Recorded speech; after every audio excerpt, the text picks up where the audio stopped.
kuvugana ijambo rivuga ngo ingene woronka igitangaza kuri Kristo Yesu. Alléluia. Comment recevoir le miracle sur Jésus? Ni gute wo kwakira igitangaza kuri Kristo Yesu? Amen. Iri jambo igitangaza nico kintu cyose wahawe.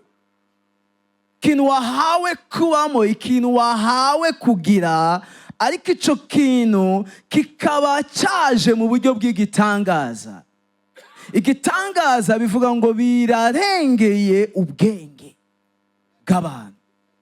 Kiba igitangaza kuko birenze ubwenge, birenze ivyo tumenyereye. Haleluya. Ni ibintu bidatahuritse mu bwenge, ariko kandi vyabaye. Haleluya. Ico gituma turaza kubona ingene nk'abizera twemerewe gushobora kuronka. Ijambo ry'Imana ngo nibidahari ku mugororotsi bizoshigwaho. Haleluya. Rero nk'abana b'Imana turaza kubona ingene vy'ukuri dushobora kugenda tugirirwa ubuntu bwo kuba mu birenze ivyo dushoboye, ibirenze ivy'ubwenge bwacu bushoboye, ibirenze ivyo dufise. Haleluya. Rero dusomye hariya muri Luka igice ca 5.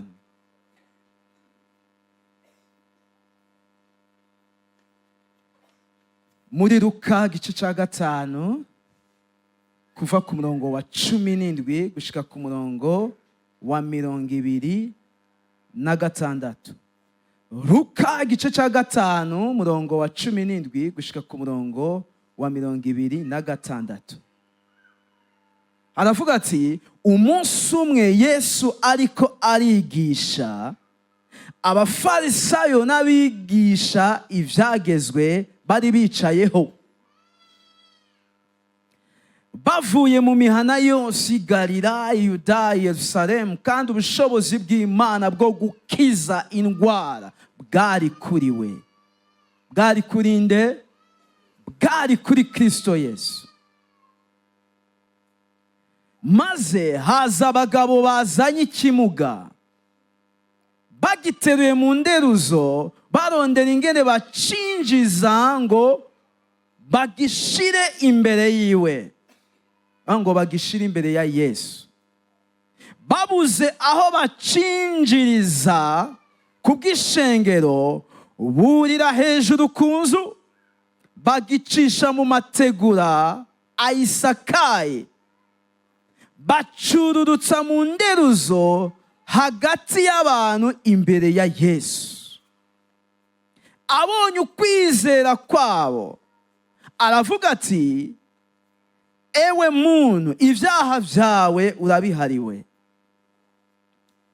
Abanyabwenge b'ivyanditswe n'abafarisayo batangura kwiburanya bati, uwo ninde arogose? Ninde ashobora guharira ivyaha atari Imana yonyene? Maze Yesu amenye ivyo biburanya, arabaza ati, mwiburanya ibiki mu mitima yanyu? Icoroshe ni ikihe? Nukuvuga ati, uhariwe ivyaha vyawe, canke nukuvuga ati, vyuka ugende? Ariko kugira ngo mumenye ko Umwana w'umuntu afise ububasha mw'isi bwo guharira ivyaha, abwira ico kimuga ati, ndakubarira nti, vyuka wikorera inderuzo yawe utahe. Aca avyuka imbere yabo, yikorera inderuzo yari aryamyemwo, arataha ahimbaza Imana. Bose barumigwa cane, bahimbaza Imana, bategwa n'ubwoba bwinshi, bati, uwu munsi tubonye ibitangaza. Haleluya. Uyu munsi tubonye ibitangaza. Ngo hakoretse ikintu kirenze ubwenge, hakoretse ikintu batamenyereye, hakoretse ikintu, haleluya, c'inararibonye, c'imboneka rimwe. Haleluya. Rero ikintu ca mbere ngomba kuvuga naha ku murongo wa 17. ku murongo wa 17 bariko baratubwira ko Kristo Yesu igihe yari mw'iyo nzu ngo hari abantu benshi, abavuye i Galilaya, abavuye i Yudaya, abavuye i Yerusalemu, ngo yakiriwe mu nzu iri hano. Mugabo amaze kwakirwa mw'iyo nzu hari abafarisayo n'abigisha b'ivyagezwe. Aba bariko baravugana na Yesu, ariko kandi ngo hari abantu benshi cyane. Icyo mbona ku murongo wa 17 hano bavuze gute? Ku murongo wa 17 baratubwira yuko, ku murongo wa 18, umurongo wa 17, ngo umunsi umwe Yesu ariko arigisha, abafarisayo n'abigisha ivyagezwe bari bicayeho bavuye mu mihana yose y'i Galilaya, i Yudaya n'i Yerusalemu, ngo kandi ubushobozi bw'Imana bwo gukiza indwara bwari muri we. Aleluya. Ikintu ca mbere dusabwa kumenya ni kumenya aya makuru avugwa kuri Kristo Yesu. Ubundi umuhamagaro wa Kristo ni wari umuhamagaro wo kuza gukora ibitangaza. Jésus n'était pas faiseur de miracles. Ntiyari yaje gukora ibintu vy'ibikino, kuko hamwe na hamwe ibitangaza abantu babifata nk'uko umenga Yesu ariko ademontra ko ari uwa grave. Yesu ntiyari karerekana ko ari udasanzwe, kuko umuhamagaro wa Yesu kwari guhishura ubwami bw'Imana biciye mu nyigisho. Ni nayo, c'est ça qui était le sujet du jour. Ngo yari yicaranye n'abafarisayo n'abigisha b'ivyagezwe, nuko ngo bariko baraserangura. Ariko ngo Kristo ahari mu muhamagaro wiwe wo guhishura ubwami bw'Imana, ngo même la puissance de Dieu, ubushobozi bwo gukiza bwari présente. Ngo aho Kristo Yesu ari, ubushobozi bwo gukiza niho bwaba buri. Aleluya. Nivyo bitubwira ngo hari abafarisayo, hari abigishwa b'ivyanditswe bariko barigisha, mugabo Yesu ariko arigisha hagati mw'abo bantu ntiyari umuntu asanzwe. Aleluya. Ngo kuko ubushobozi bw'Umwami Imana bwo gukiza indwara ngo bwari kumwe nawe. Aleluya. Nico gituma bene data, igitangaza ukeneye kiri hafi yawe. Muranyumva? Yesu ashimwe. Ivyitwa ko bidashobokera abana b'abantu biri hafi yawe. Ivyitwa ko birenze ubwenge bw'abantu biri hafi yawe, kuko ngo ubushobozi bwo gukiza ntibwari kure ya Yesu, bwari kumwe na Yesu. Si Jésus était présent, ta puissance pour guérir était présente. Alléluia. None wewe uri kure ya Yesu cyangwa uri hafi ya Yesu? Wewe uri hafi ya Yesu. Uri hafi ya Yesu cyane, kuko Yesu yagerereye muri wewe. Yesu aba muri wewe. Bisigura ngo nukwiye kugendana ikintu kitagira inyishu, kubera cyabuze inyishu mu bwenge, mu bishoboka, mu bizwi. Hari ibidashoboka, ariko wewe tu dois changer la mentalité. Ukwiye guhindura ingene ubona ibintu. Dukwiye kugira ayandi maso imbere y'indwara. Dukwiye kugira ayandi maso imbere y'ibihe twocamo, ibihe by'ubugaragwa. Ukwiye kugira ayandi maso igihe watevye kuvyara. Ukwiye kugira ayandi maso igihe akazi katevye kuza. Ukwiye kugira ayandi maso igihe umuganga akubwira ngo ufise début de cancer. Ukwiye kugira ayandi maso. Haleluya. Ugira ayandi maso. Sinzi uwo ndiko ndabwira. Hari igihe wumva umenga ati bizocahe. Hari igihe wumva umenga byoshoboka gute. Hari igihe wumva umenga vyoshoboka, ariko nje kugutera intege nkubwira ngo uri muri wewe asumba uri mwisi. Uri muri wewe asumba uri mwisi. Aleluya. imirongo myinshi nza gukoresha iravuga indwara, mugabo singomba kuganira nabo kumva indwara gusa, ariko nshaka kukubwira yuko ikintu cyose, haleluya, cyo gushikira nimba uri kumwe na Yesu, wuguruke amaso. Haleluya. Yesu nuwaguhinduye, nuwaguhinduriye amateka, nuwaguhinduriye ibihe. Ariko uyu Yesu si wa wundi uvuga ati ibi bintu ntibikunda. Paulo yandikiye Timote aramubwira ati hari abantu bari mu ishengero ngo bafise ubushobozi bwo kubaha Imana, mugabo bahakana ubushobozi bwayo. Twemere ubushobozi bwayo. Haleluya. Twemere ubushobozi bwayo. Hari igihe tuvuga ati none ninatera intambwe natabikoranaho, uwo ni Satani. Mbega ninamaramazanaho, mwene data maramaza, shikama, ushiramanga. Twama twumva abantu baja hanze batubwira ati nukuri notuma mpfira hariya. Turakeneye abantu bavuga ati nukuri notuma mpfira muri Yesu. Haleluya. Ndizera ninapfa mpfira imbere yiwe. Ndemeye ko ashoboye ninapfa mpfira imbere yiwe. Bibiliya tubwira yuko muri Bibiliya hariya mu Baheburayo igice cya 11 ngo hari abahizi mu kwizera, ngabo bapfuye bakifise ukwizera. Haleluya. Ugiye hariya mu butumwa bwiza bwa Matayo igice cya 15 murongo wa 21 gushika ku murongo wa 28.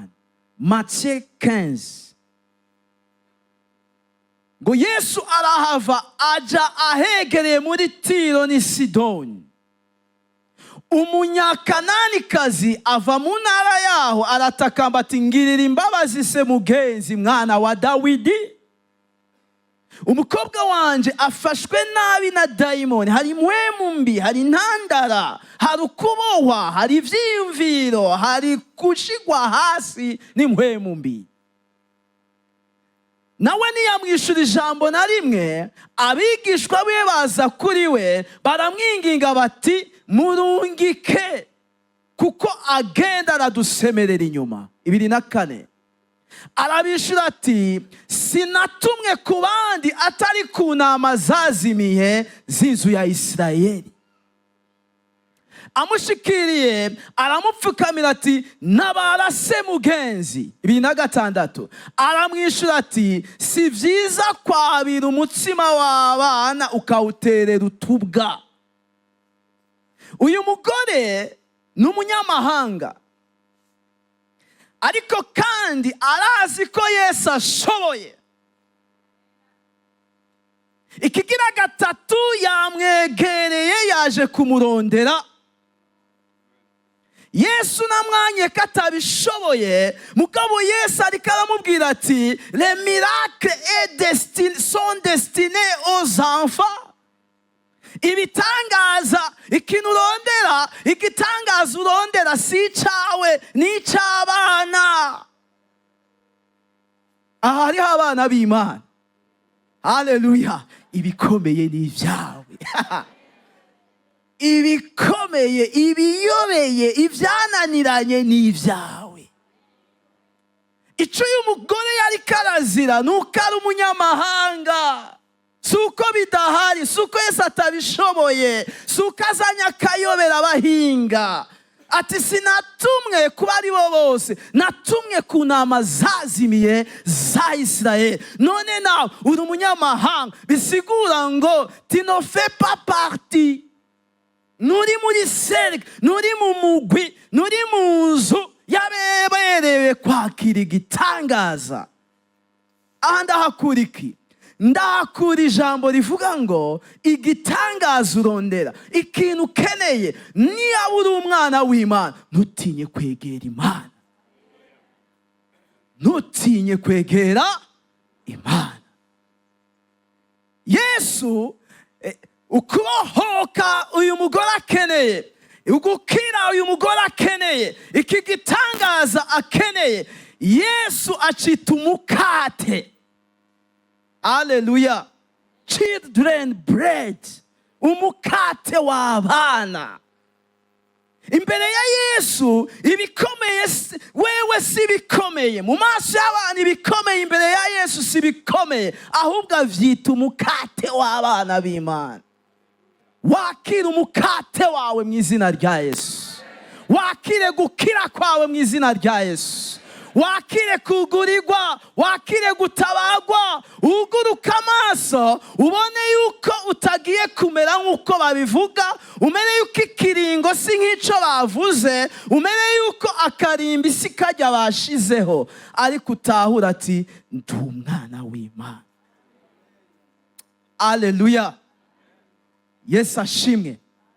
Rero ikintu cya mbere nashaka kuvuga yuko iyo tuvuze ingene woronka igitangaza kuri Kristo Yesu, ni ubwa mbere kumenya yuko igitangaza, icyo kintu gisiga ubwenge, kitaboneka aha mu isi, icyo kintu uzi ko ari gisiga bwenge, ubuganga bwananiwe, amafaranga kirondera atayufise, kuhashika bidashoboka, niyo uzi ko Yesu agifise, ni waba uzi ko Yesu abishoboye, ni waba uzi ko Yesu ashoboye kugushikanako, uvyakire mu kwizera.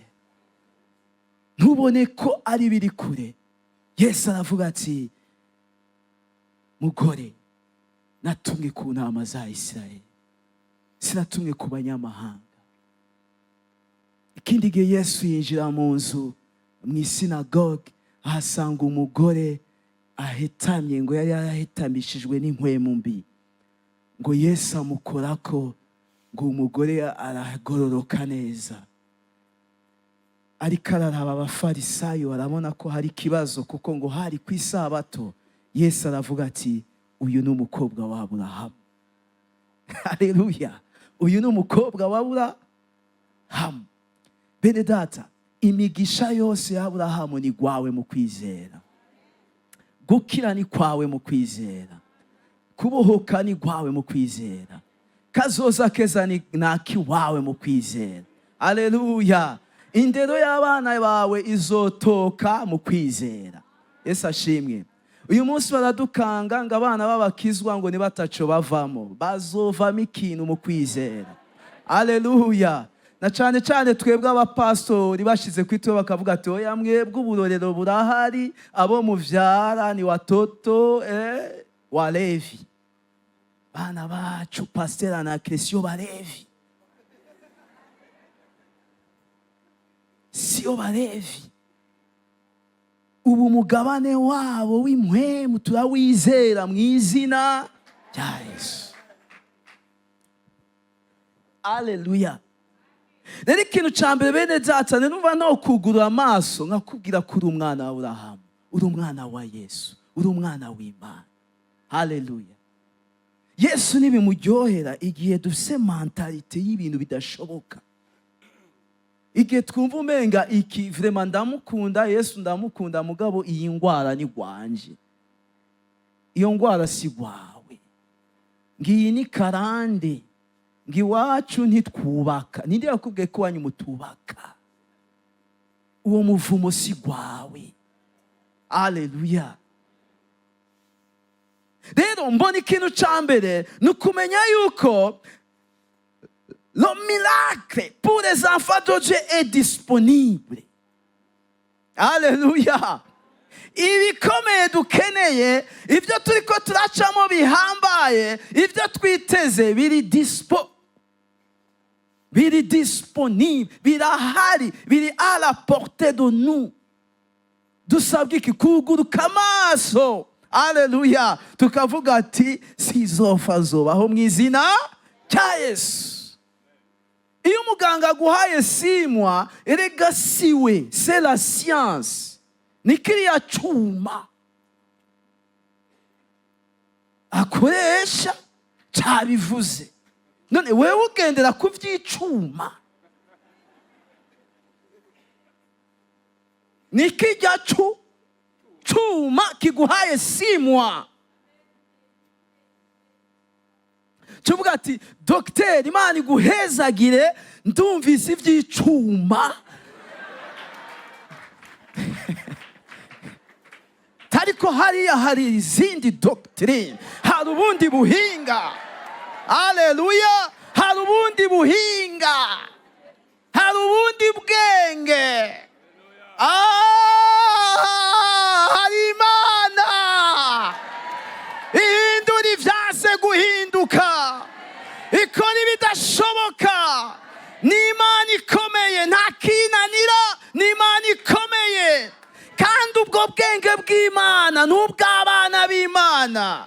Yesu abwumva ibyo ufise, ibyo ukeneye ndabishoboye. Gusenda dayimoni ni kugira ati pastor nakwe yamavuga ngo ni Imana igira ngo ndabishoboye, mugabo uri out of family, uri hanze y'abavyakira. Mugabo umugore nawe yarakiriye igitangaza, ko yabwiye Yesu ati nivyo ndi hanze, mugabo utuvunguka twono tw'abandi ntidukubugwe ngo dutware mwiyarara makose mugenzi. Nawe yakiriye igitangaza ciwe.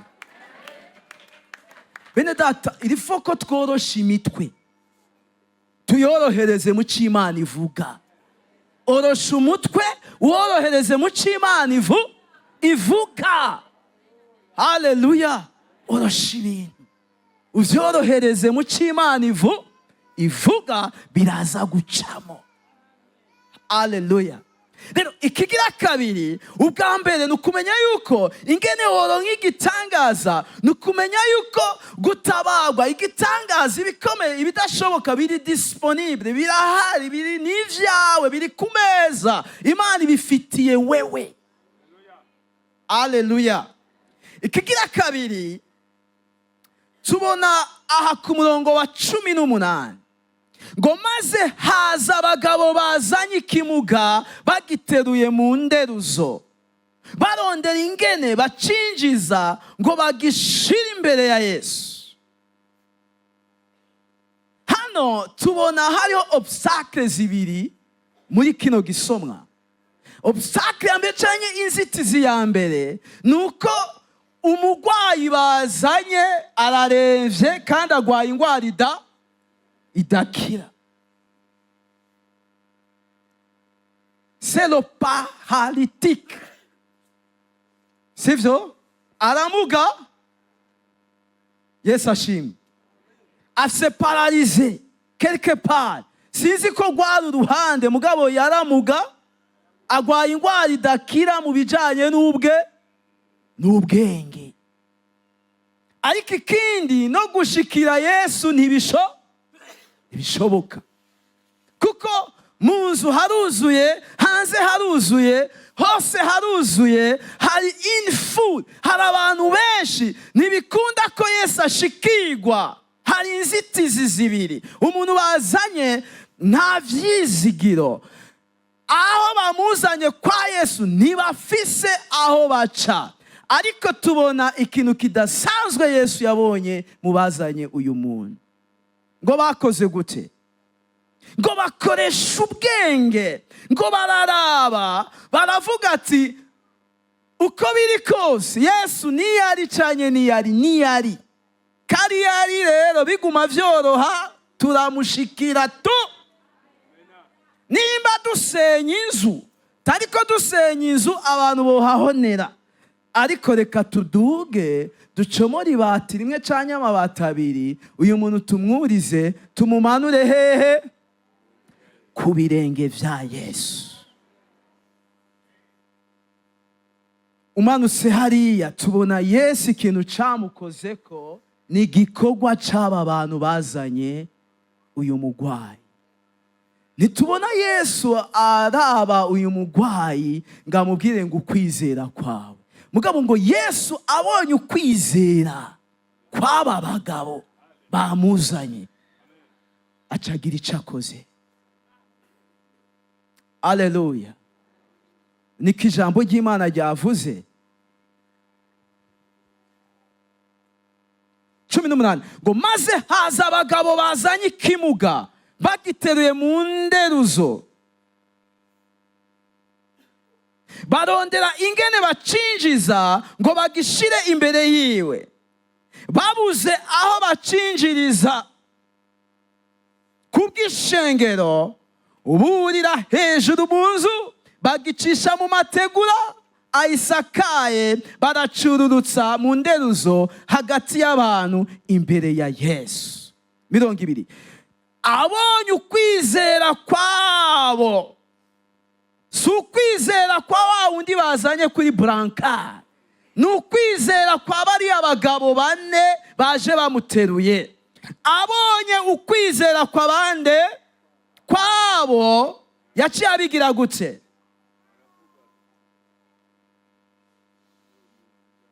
Abonye ukwizera kwabo aravuga ati ewe muntu, ibyaha byawe urabihariwe. Umanutse ku murongo wa 24 haravuga ati ariko kugira ngo mumenye ko umwana w'umuntu afise ububasha mu isi bwo guharira ibyaha, abwira ico kimuga ati ndakubariye nti vyuka wikorere inderuzo yawe utahe. Aca vyuka imbere yabo, yikorera inderuzo yari aryamyemwo, arataha ahimbaza Imana. Bose barumigwa cyane, bahimbaza Imana, bategwa n'ubwoba bwinshi, bati uwo munsi tubonye ibitangaza. Iyindi nzira mbona ya kabiri yo kubona igitangaza kivuye kuri Kristo Yesu ni kwemezwa muri wewe ko Yesu abishoboye kandi ko aza kubikora. Une ferme conviction. Kwemezwa muri wewe ko Yesu abishoboye kandi ko aza kubikora. Mwene data, Yesu icyo akeneye, arakeneye kubona muri wewe ko wemera yuko abishoboye. Nicyo usabwa. Sinzi uburebure bw'indwara, sinzi uburebure bw'imyuka iri kiragutera. Mw'iyo minsi yeze twatewe n'imyuka tutari bwumve. Turavuga ati aka karere twarakumvise bakavuga ariko turakiboneye. Ni barabakinda, bamwe bakindira inyuma y'urugo, barabakinda bakindira kuzu. Wa muntu wumva ariko aravyuri bati, none agira vyuri bati atugweko. Erega turaheba turasohoka uwo muntu ariko avyuri bati. Tavuga ati iki gitero nk'iki n'ubwambe. Haleluya. Rero bene data, ubwenge buraha. Yesu icyo akeneye kubona muri wewe ko wemera ko abishoboye.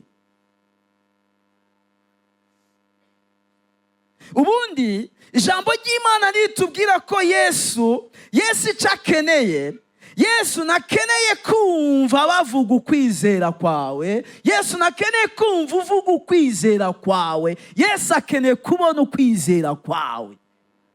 Haleluya. Uyu mugabo yatabawe nuko Yesu yabonye ukwizera kw'abamuzanye.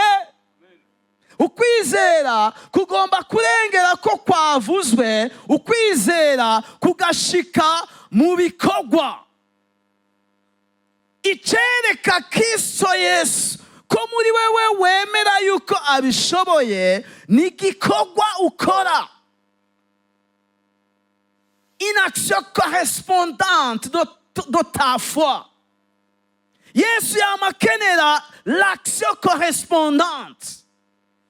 Yesu arakenera kubona igikorwa gihwanye n'ivyo wizera. Nico gituma tubona aba bantu ni igiki cyatumye basambura inzu.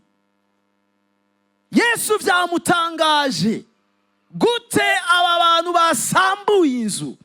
Ni igikorwa gihwanye n'ivyo bizera. Yesu niyumvise bamubwira ngo hari abantu bagukeneye, ahubwo Yesu yabonye abantu. Haleluya, haleluya. Bamurondeye bakamwereka ko bizera, bemera ko ivyo bintu abishoboye.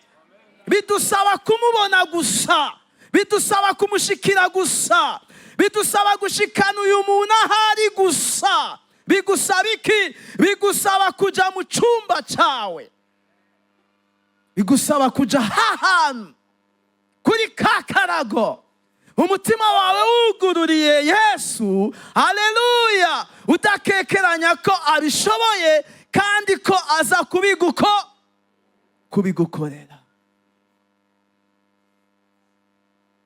Yakobo igice cya 2 ku murongo wa 14 havuga gute? Yakobo 2 murongo wa 14. Vyomara ikiga bene data, namba umuntu avuga yuko afise ukwizera atabikorwa akora, mbega uko kwizera akoshobora kumukiza? 17.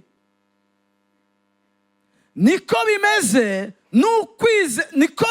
n'ukwizera kutari n'ibikorwa kuri konyene kuba gupfuye. 18. Nk'uko umuntu yovuga ati weho ufise ukwizera, jeho ufise ibikorwa, nyereka ukwizera kwawe kutagira ibikorwa, nanje ndakwereka ukwizera kwanje guserurwa n'ibikorwa vyanje. 19. Wemera yuko Imana ari imwe, ugize neza. Abadayimoni nabo nyene baravyemera bagahinda umushitsi. Haleluya! Rero mwene data, ingene wo kwakira igitangaza kuri Kristo Yesu ni igihe muri wewe Yesu yari karakuraba, abona ko udakekeranya, wemera neza yuko abishoboye kandi ashobora kubigukorera. Akandi karorero keza dufise na karorero ka wa mugore ngo yaragwaye ubutinyanka, yaragwaye kuva imyaka 12 muri Luka igice ca kangahe? Mariko igice ca 5 ku murongo wa 24. Mariko igice ca 5 ku murongo wa 25.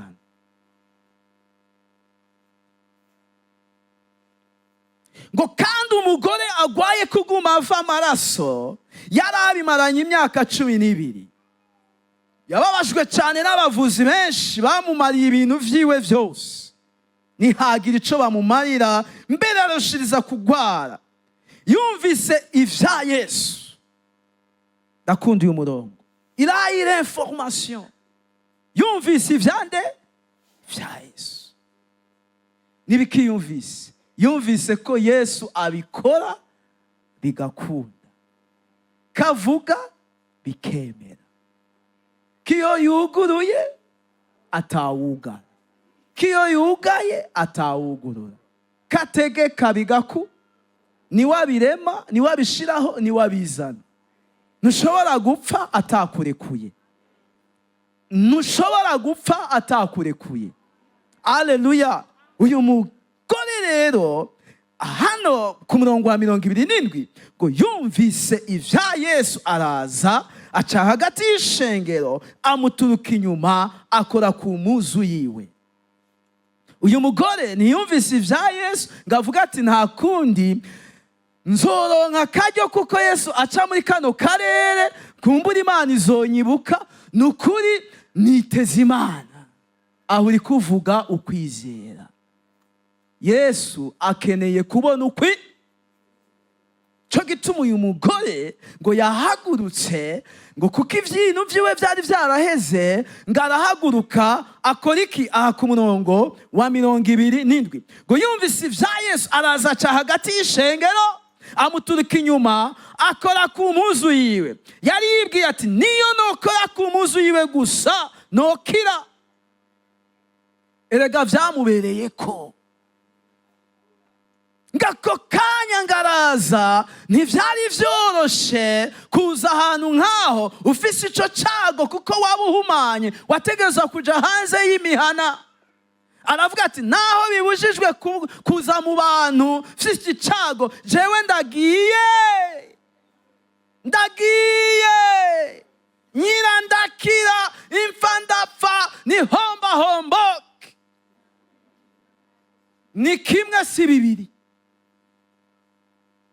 Ariko ariko ngo akora ku mpuzu ya Yesu, ngo ako kanya arakira, ngo nawe yumva muri we ko bikoretse. Na Yesu avuga ati hari umuntu akize. Yesu avuga ati ko munsuguma n'ibiki?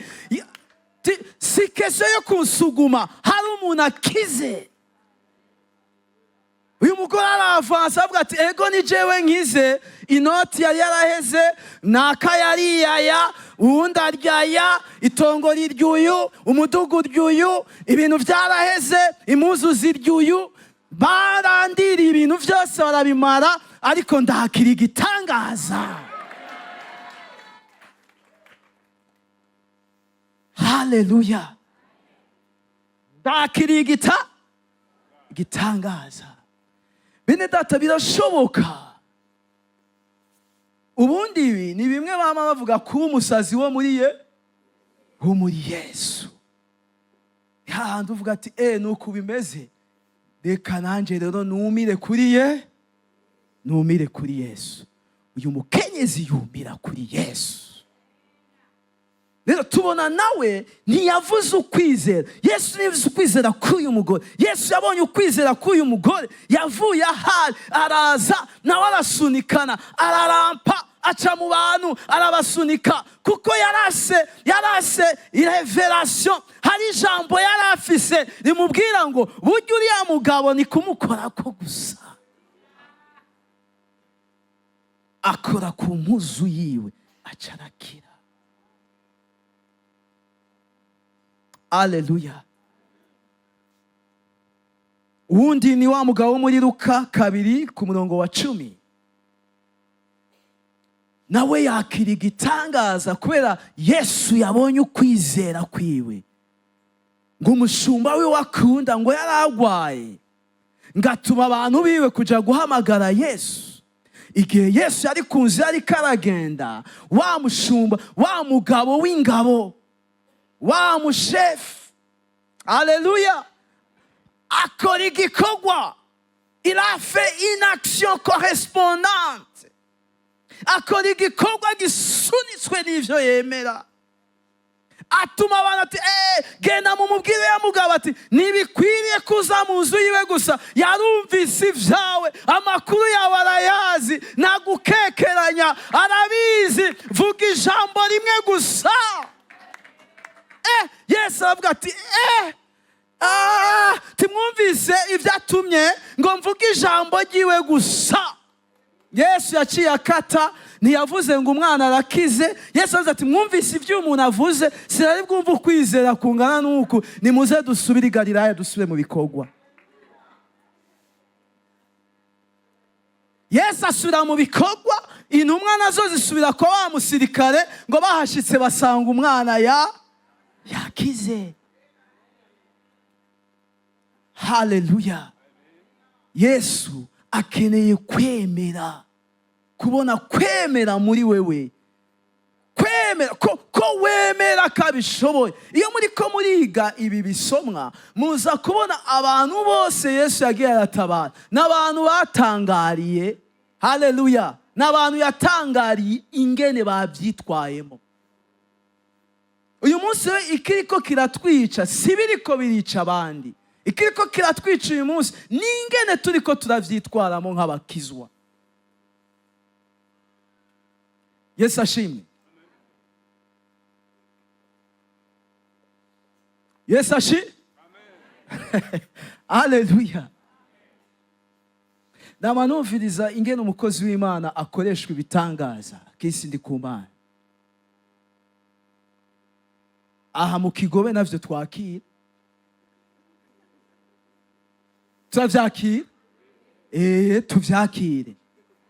Imana yaranyuguye amaso, aravuga ati none kubera iki amahanga yose akira, ariko natwe tukagoma tuvuga ngo Imana izobikora.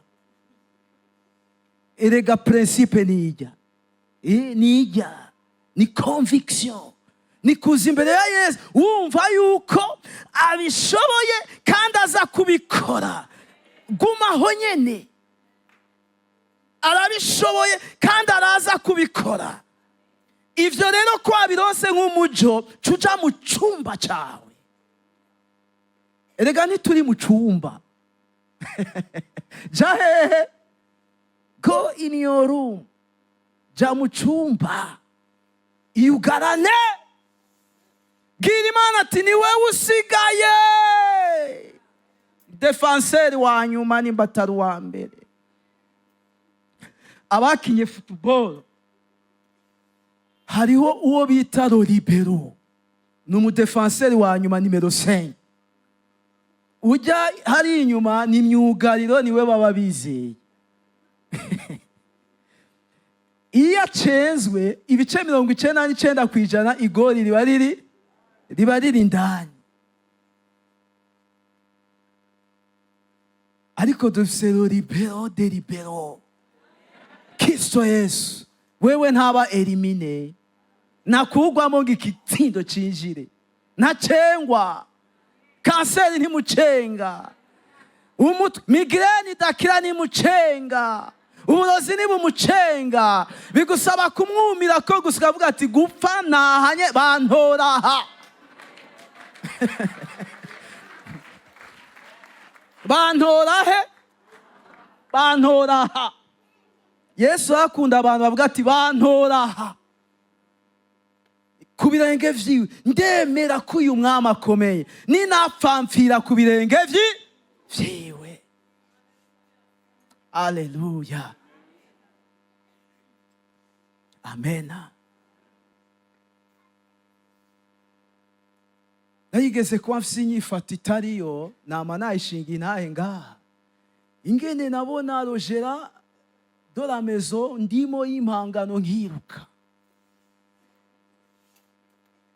Igihe kimeza no kwiruka mbona ncansiga ntumye abantu ati mumubwire ko atari hari. Ndabibwira n'abantu bambona. Burya iyo hageze urafatwa mu cyaha, yego itupe wiranse, mugabe iyo hageze urafatwa. Hamungu twagendana yari kinani, yatuka ba mustaneri, agatuka ba chef de zone, agatuka les autorités bakarere, mugabe umunsi umwe baramufata. Sinzibuka ijambo rya mbere yavuze avuyeyo, yavuze ati turagarariza mugabo iyo ufashwe. Rero hari igihe cyo gufatwa. Nagize Imana ko mfise umukenyezi w'intwari, narirutse mugabo we ntiwiyirutse. Yaciye azaramubwira ati mzee rega byamugoye. Timubabari mugabo rero mbonye aho vyangoreye, mu nyuma niga kuza ndamwakira, nkamubwira ati mzee ni sawa ni sawa, nkamwakira mu nzu, akambwira ati none shaka amezi abaye menshi. Nanje ati nivyo yagwiriye, ariko niteze Imana. Haleluya. Sinzi mwebwe uko muherana nibarabaherana, ariko nari imperanye ruwaye y'amezi arenga 10. Numva nari nkeneye tangaza. Kandi Imana maze gufata inyifatoyo, Imana yarankoreye gitangaza. Gushika hambwira ati muta turavyumva ko Imana izobikora, mugabe iyo Mana uvuga ko izobikora ntituyemera. Rero tugende mu butungane usinye ayo amezi ni menshi kugira wemere yuko mu kiringo kanaka twofata intebe n'ibitanda. Kandi ntutanga yari munsi ya menshi, tanga nanje ntanga 2. Tumishi wa Bwana hana kazi hana nini, ntanga 2. Mugabe Imana nayo irumva ko ntanza 2. Imana nayo mu bwenge bwati dukorera kwa ya 2. Kizimutirutse wavuze kufisima bene data. Imana ikene, Yesu akeneye abantu bemanga bavuga ati kufa ni kufa na kufia hapa. Haleluya. Hari utuntu mvuga mu ntunge kuko numva samarike mavi. n'utuntu nanje ndiko ndigisha ndumva tuje nkavuga ati reka ndatubasangize, kuko aya mabanga yo kwizera arakora. Nivyo hariho n'uwundi muntu turi kumwe hano nawe habavye adushingira intahe ingene yahora avugira mu mifuka igaragara, habavye akagenda akegeranya amafuko muri stoka avuga ati umuceri uriyo, ibiharage biriyo, amakota ariyo, ifi iriyo.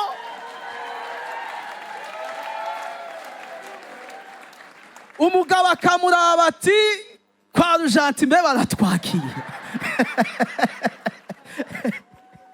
turakigwaga yemwe, terega umugore arangwaranye. Umugabo atarava muza akazabona probox kagongiraje, niho barabonga sohora ibi ni gwawe. Umugabo akavuga ati bya bintu birakora. Yesu akorana n'abahizi.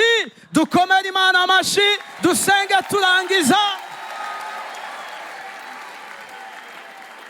Haleluya. Tuvyaguruke dusenge turangiza. Reka uduze ibiganza vyawe, reka dusenge turangiza.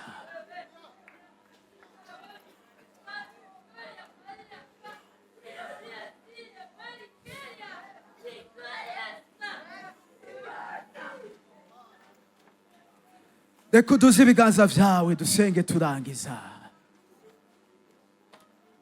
Dusenge turangiza.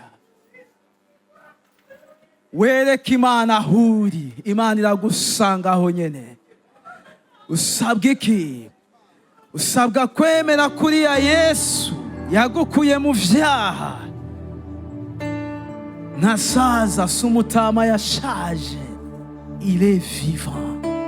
Uko yarari kera n'uyu munsi ni kwari azokwama ari wahunzi. Araganje, ari hejuru y'ibihe. Agusaba iki? Agusaba kwemera yuko ubuntu bwiwe buri disponible, ibitangaza biri disponible, ibirenze ubwenge biracari kumwe nawe, ibidashobokera abantu biracari mu kiganza ciwe. Ibisiga ubwenge, ibitangaza, ibidashoboka mu buryo tutahura no mu buryo tubona biracari kumwe nawe. Mana ndakweretse umuntu wese ari hano asikimuteye uruhagarara n'ubwoba, gisendwe mu izina rya Yesu. Mu izina rya Yesu twirukanye ivyigize ndanse mu nzu yawe. Mu izina rya Yesu Kristo, bishobora kuba ari ibihe Mana turasanga ngo iterabwoba ry'abazimu n'abadayimoni. Mu izina rya Yesu Kristo turirukanye umutima wo kutemera, umutima wo kutizera, turawirukanye mu izina rya Yesu Kristo, mu izina rya Yesu Kristo. Duze ibiganza vyawe, ugurura umutima wawe, mubwire Yesu uti ndakuzi. Uko wabikoreye abandi, nanje niteze kwakira umugabane wanje. Uko watabaye abandi, nanje niteze gutabarwa. Senga senga. Iyo ngwara siyo kukwica. Igihe urimo si umugabane wawe. Igihe nigera, ariko uri kumwe n'Imana ihoraho. Senga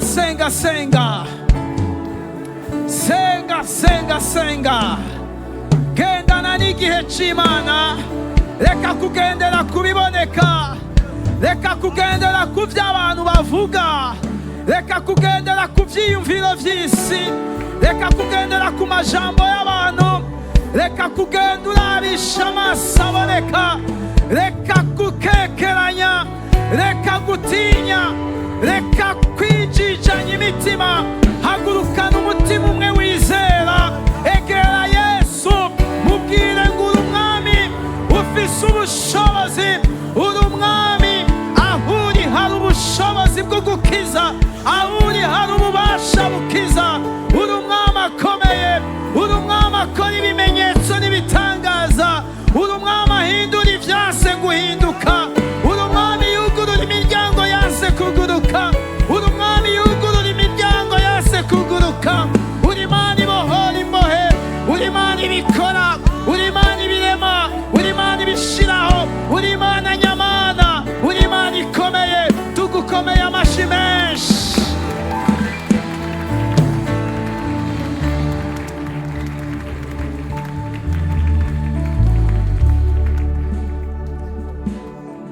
Nagomba uduze ibiganza byawe. Ndumva hari ikintu ugomba kuzanira Yesu no munsi. Hari ikintu ugomba kuzanira Yesu no munsi. Turi benshi mugabo tuve mu kivunga. Ugwaye arafata hagwaye. Tuve mu kivunga. Yesu ari hano, bwiza bw'Imana buri hano. Jésus est ici présent. Uyu mwami twigisha si umwami ari kure, ni umwami ari muri twe. Ubushobozi bwiwe ni buri kure yacu. Ubu bushobozi bukiza buri kumwe nawe, ni buri kure yiwe. Nimba ari kumwe natwe, nimba ari hafi yacu, ubushobozi butabara, ubushobozi bukiza indwara, ubushobozi bubohora buri kumwe nawe. Reka uduze ibiganza byawe, ufata aho ugwaye, uvuga ati Yesu, ndase gusura kwigwanirira, ndase gusura guhungabana, ndase gusura guhagarara ku cyavuzwe. Muganga yarakoze, yambwiye ibihwanye n'ivyo yize, yarakoreshejwe ibihwanye n'ivyiwe. Ariko uyu munsi ndakwegereye Mana, ndakwegereye, ndakwegereye. Fata ugwaye, ndakwegereye, ndakwegereye.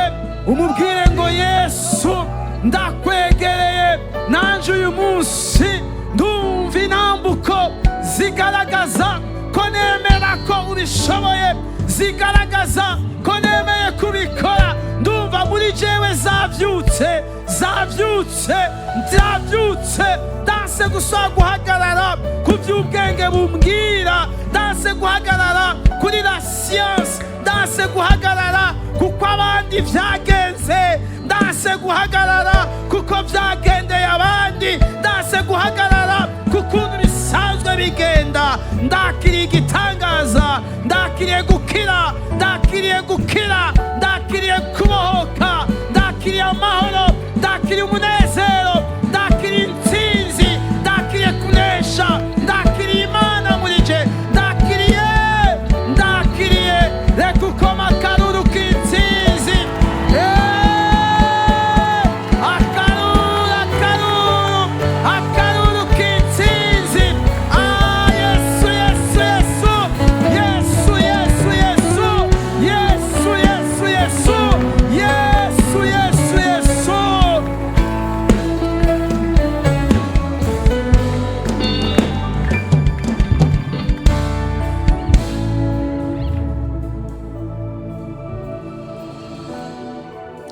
Urakoze Yesu, ndagushimiye.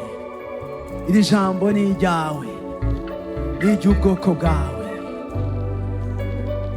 Ndafise kwemezwa ko ryagize ububasha, kuko ijambo ryawe ni rizima.